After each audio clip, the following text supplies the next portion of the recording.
হৰিনামৰ ধ্বনিৰে গুৰুজনাৰ গুণানুকীৰ্তনেৰে গুঞ্জৰিত হৈ উঠিছে শ্ৰীমন্ত শংকৰদেৱ সংঘৰ অধিৱেশনথলী।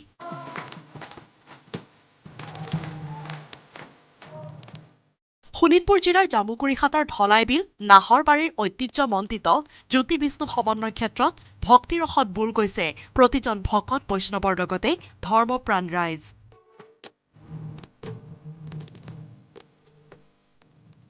6 ফেব্ৰুৱাৰীৰ পৰা তিনিদিনীয়া কাৰ্যসূচীৰে অনুষ্ঠিত হোৱা শ্ৰীমন্ত শংকৰদেৱ সংঘৰ ৯৫ সংখ্যক বাৰ্ষিক অধিৱেশনৰ দেওবাৰে অন্তিম দিন। তেজপুৰ জিলা শাখাৰ আতিথ্য আৰু অভ্যৰ্থনাত অনুষ্ঠিত হৈছিল এই বৰ্ষৰ অধিৱেশন। জয় জয় যাদৱ।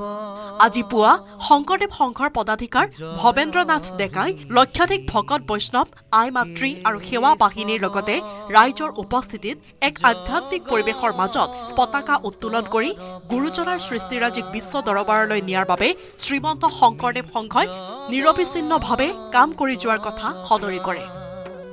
লোকাৰণ্য হৈ গৈছে। এইবিলাক ভগৱন্তৰ চৈতন্যমূৰ্তি স্বৰূপ ভগৱত বান্ধৱ সন্ত মহন্তসকলে ইয়াত লগ লাগিছে।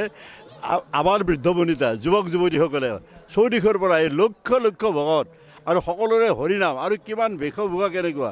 আৰু মোৰ বিশ্বাস আপোনালোককো বিশ্বাস কৰিব, এই যুৱক যুৱতীসকল এই 65% যদি আমাৰ গোটেই জাতিটোৰ এইসকল যদি এনেকুৱা উজ্জীৱিত হৈ থাকে, এনেকুৱা সংগঠিত হৈ থাকে, এনেকুৱা প্ৰাণৱন্ত হৈ থাকে, তেনেহ'লে এই জাতি চিৰদিন বিশ্বৰ বুকুত সৰ্বশক্তিমান জাতিৰ যুদিষ্মান হৈ জিলিকি থাকিব বুলি মোৰ বিশ্বাস।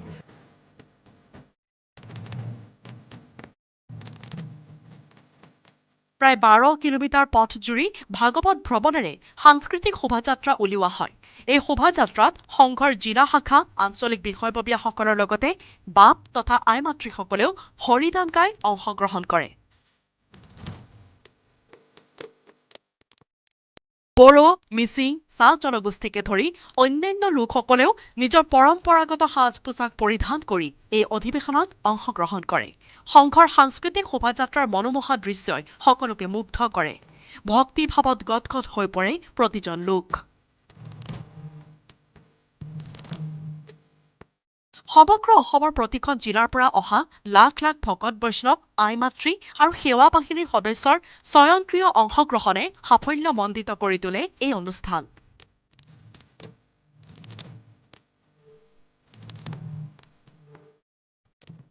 গুৰু ভক্তিত বিলীন হ'ল অধিৱেশনলৈ অহা প্ৰতিজন লোক। আজি অন্তিম দিনৰ কাৰ্যসূচীত সকলোৰে আশাব্যঞ্জক উপস্থিতিয়ে অধিৱেশনখন সাফল্যমণ্ডিত কৰাত সহায় কৰিব বুলি আশা কৰিছে সকলোৱে।